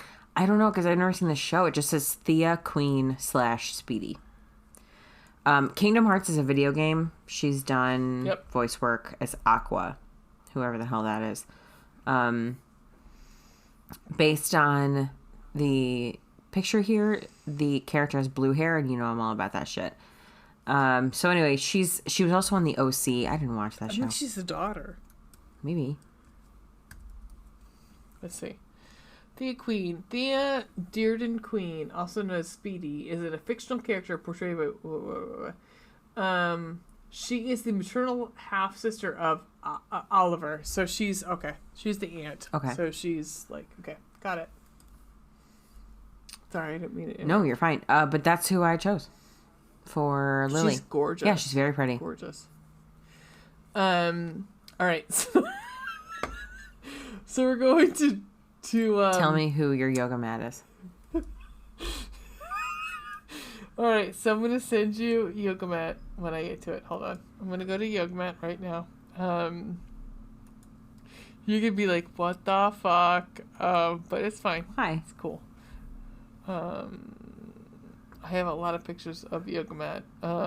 Here's yoga mat. Here's yoga mat with his short hair.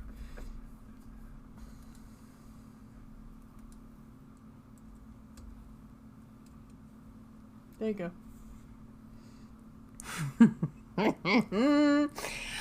I fucking love him. I love him so much. I know. And here is yoga mat with his longer hair. Hold on. Ladies and singular gentleman. There you go. Who listens to this? God, he's so pretty. So, okay. So my yoga mat is Matthew Gray Gubler. Because totally acceptable.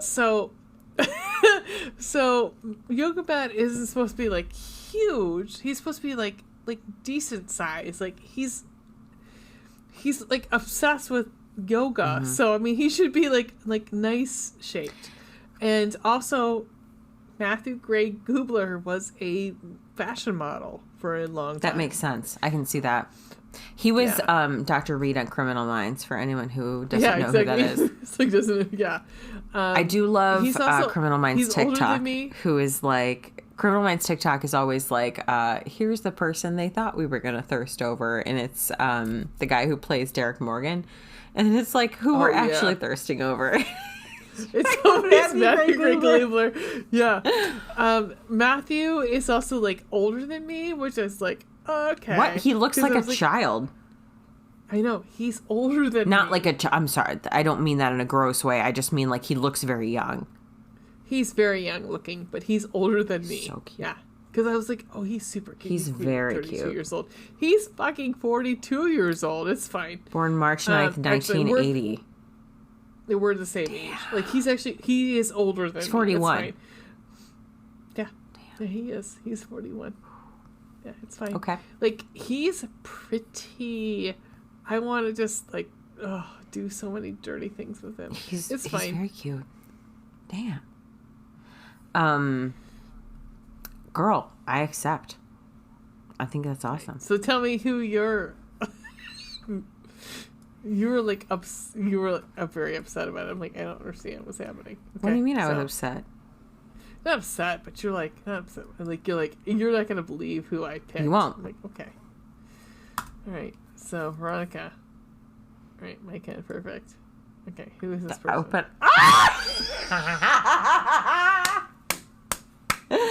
So Rae was like immediately was like Chris Evans is Jayden, like just immediately. But the whole fucking time, what I pictured as Yoga Matt was Sebastian Stan. So like by the time we discussed this, I was like, so basically we just cast the Avengers. Oh my god. Guys, I can't. Okay. He's so pretty. He's just so pretty.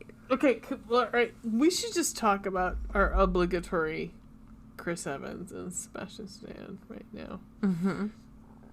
God, they're so cute. I got a picture of him smiling. I can't handle it. I can't. This man is gorgeous. If he winked at me, I would die.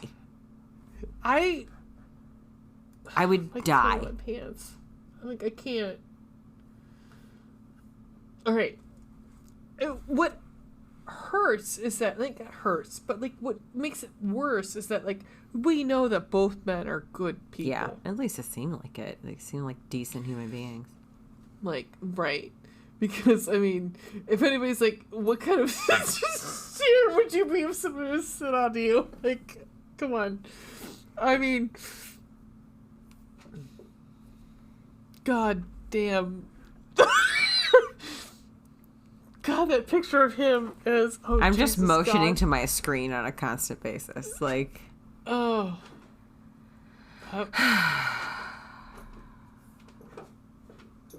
At the same time, my dog is biting her own tail. It's fine. Cool your tits, Luna. I can hear her in the background.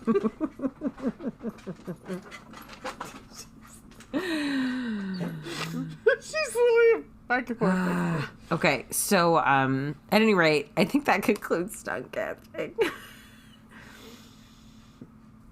I gotta go cool off. All right, we'll come back and do our ratings and then our podcast and other book recs. All right, cool. Mm-hmm. Cool.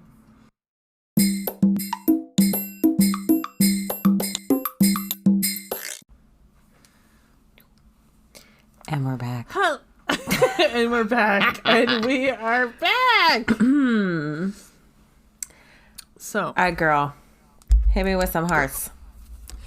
So, this hearts book, I'm going to say 3.5. Fair. I said 3. Yeah. It's kind of middle of the road. I mean, there's not like massive, it's like subtle little things. Like at one point she talks about how, sort of early on, there's like a stark contrast between hanging out with Matt, where he is like packed a lunch that, or like a snack that he created for them, versus she hangs out with Jayden and it's literally like the chef from the hotel packed them food. Yeah, I mean, it's always going to be like this than that. Like, it's,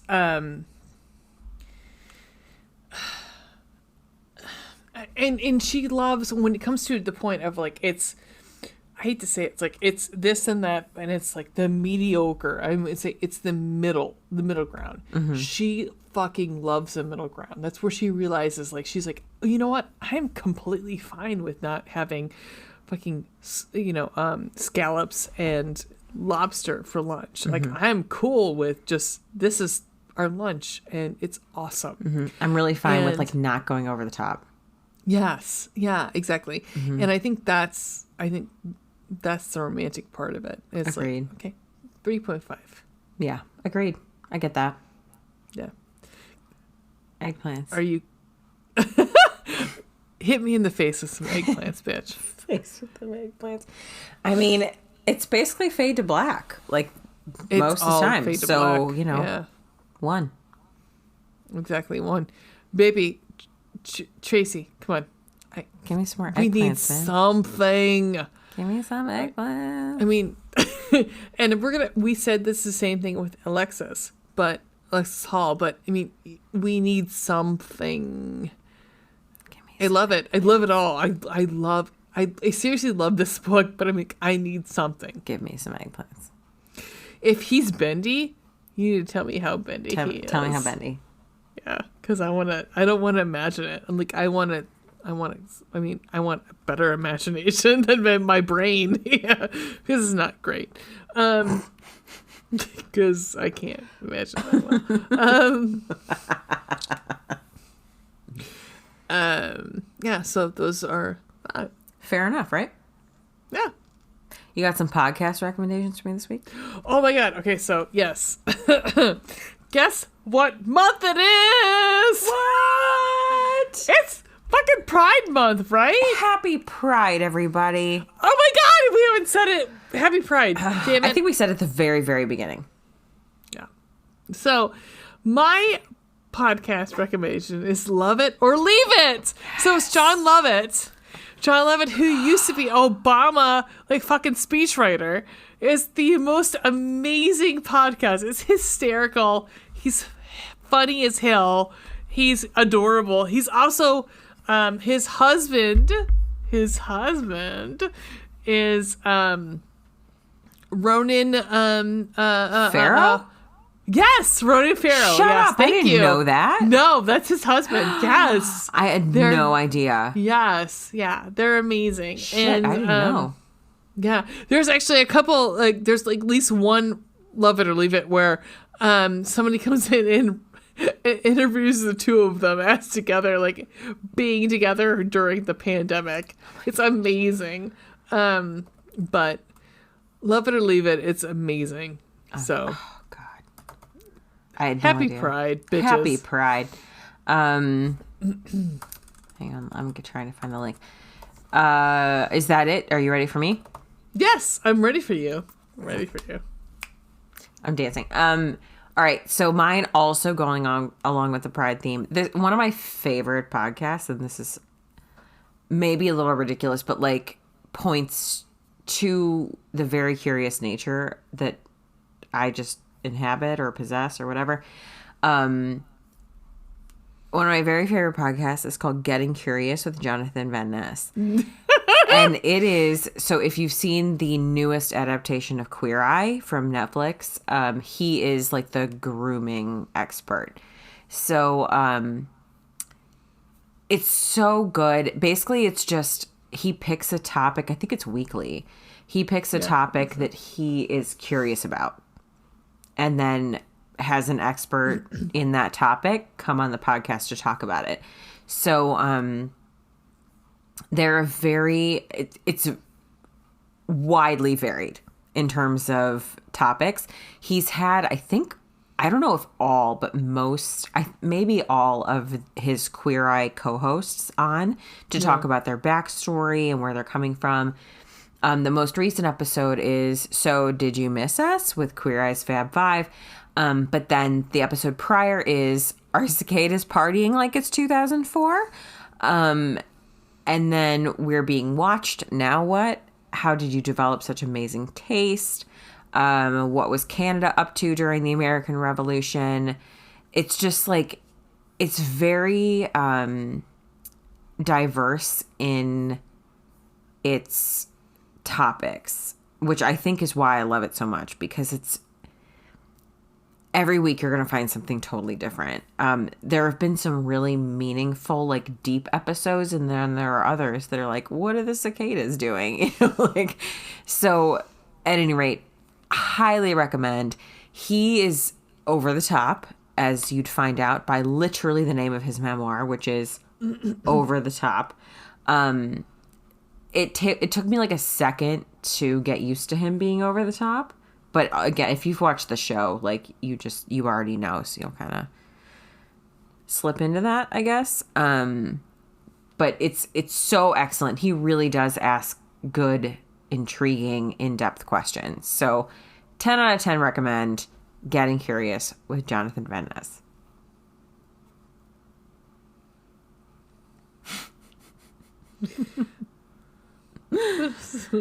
What else is next? Book recs. Okay, so all right. What's your book rec, girl? Okay, so I have two.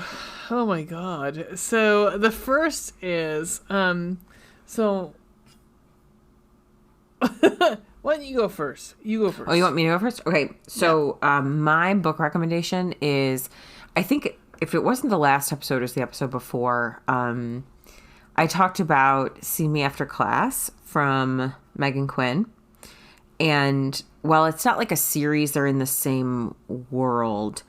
The next book there is called Earn Your Extra Credit by, again, Megan Quinn. So this is a continuation of some of the same characters. It's Stella, who is friends with Greer.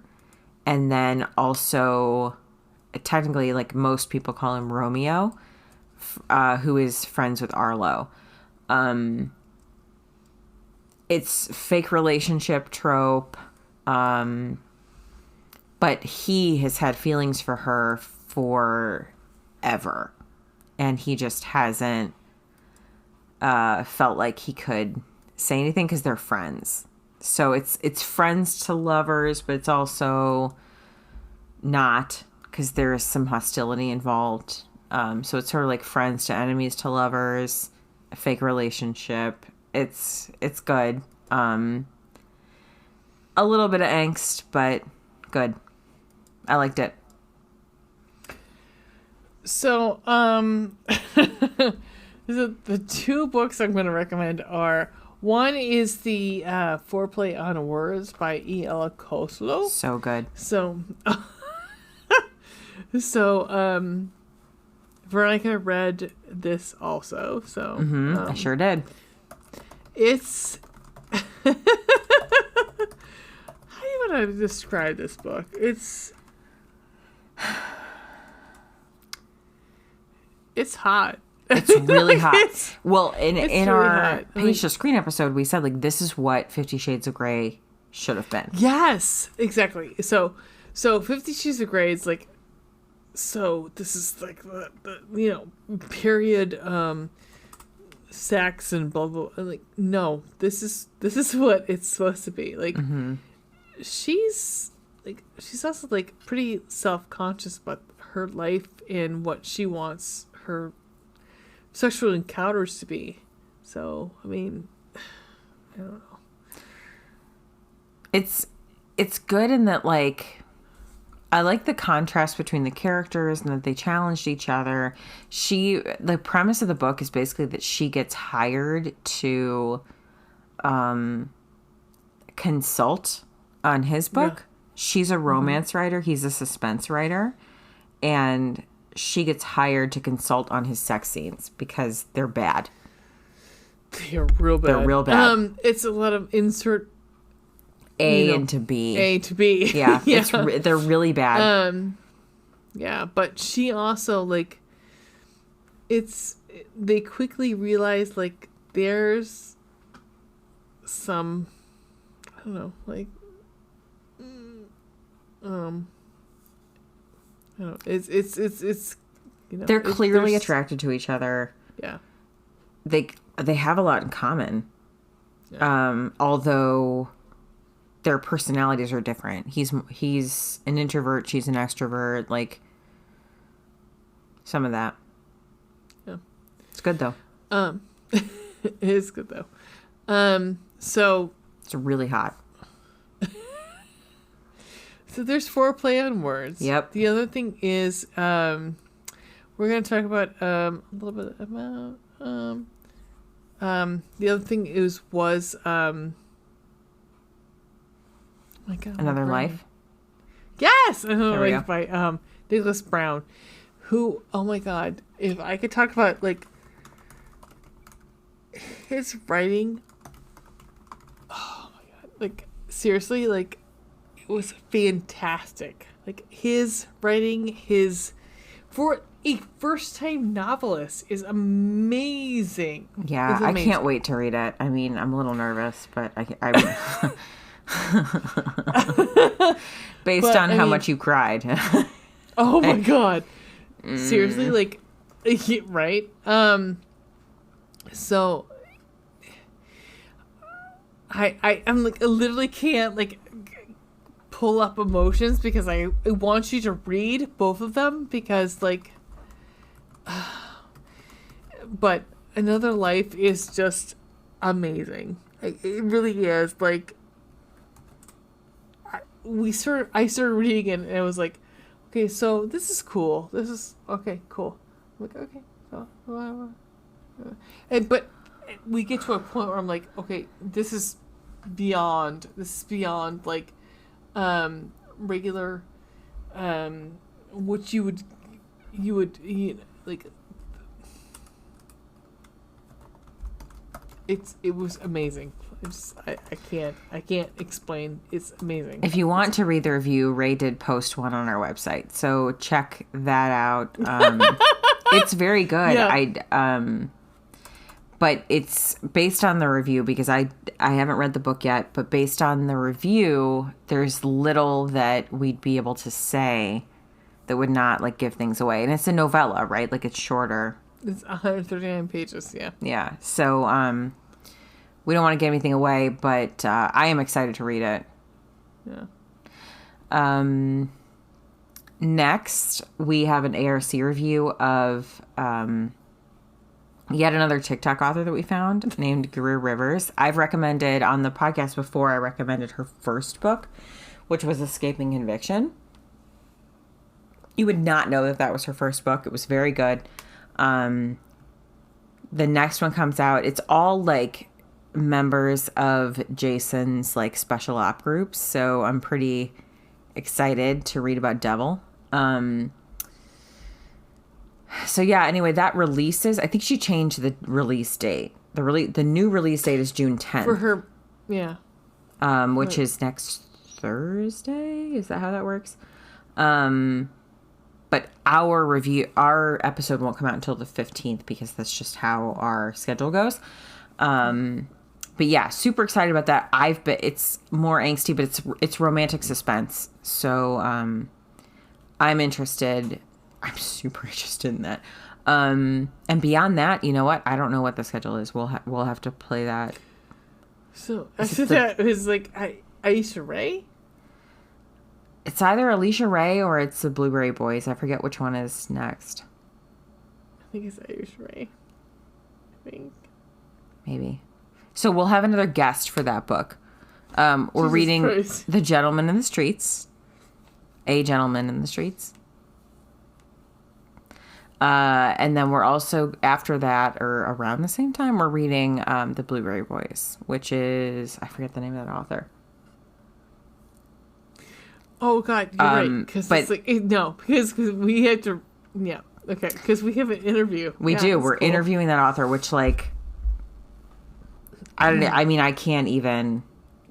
At this point, I'm losing my mind. Truthfully, I'm so, like, I cannot believe that we get to interview this author. Right. So, I'm like a little bit.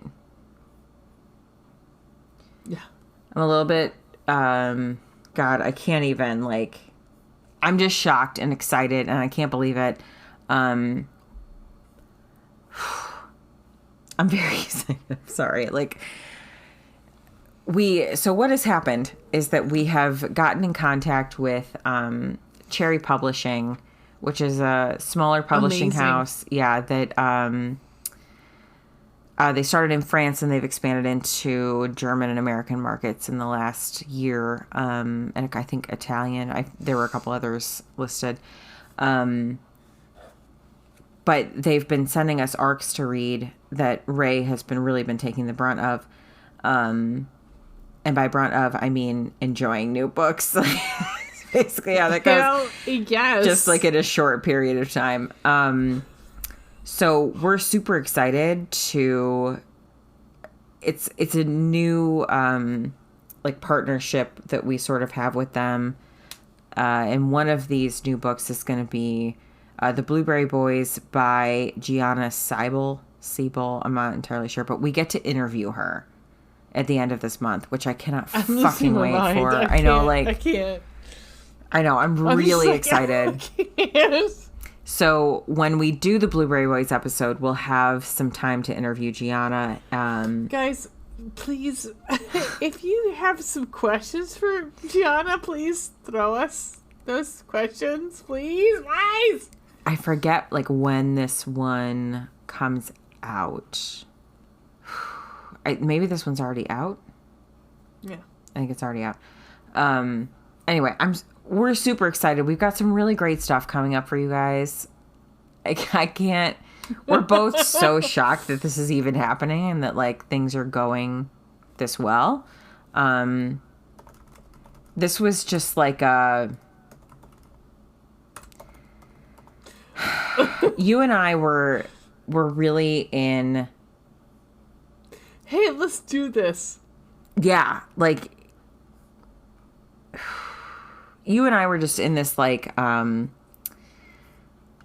quarantine place, so we're just like sad and depressed and just needed something to like lift us, and this became it.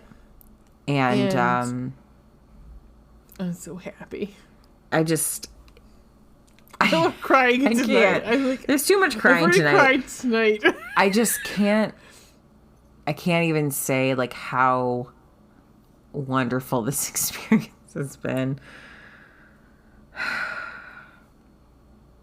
I'm not gonna cry. You know, let's close it for tonight. Okay. Stop crying for the day. I love you, and we're gonna close it for tonight. We're just gonna stop. Please check out our website at www.chicletbookclubpodcast.com. Check us out on Twitter at Chicklet Podcast, TikTok, Chicklet Book Club. I think we're gonna do another bookish confession soon. Yep. I've come up with a couple. Pinterest, check out our Spank Naughty lists and our stunt casting, Chicklet Book Club Podcast. You can email us your thoughts and constructive criticisms, please, or book recommendations to chickletbookclubpodcast@gmail.com. You can check us out on YouTube. We have a bit.ly link in the episode description, or you can just Google it. So that's about it. Googs it. And so we'll have another episode on June 15th, and that will be Greer Rivers fighting conviction. We love you. We really do. It's late.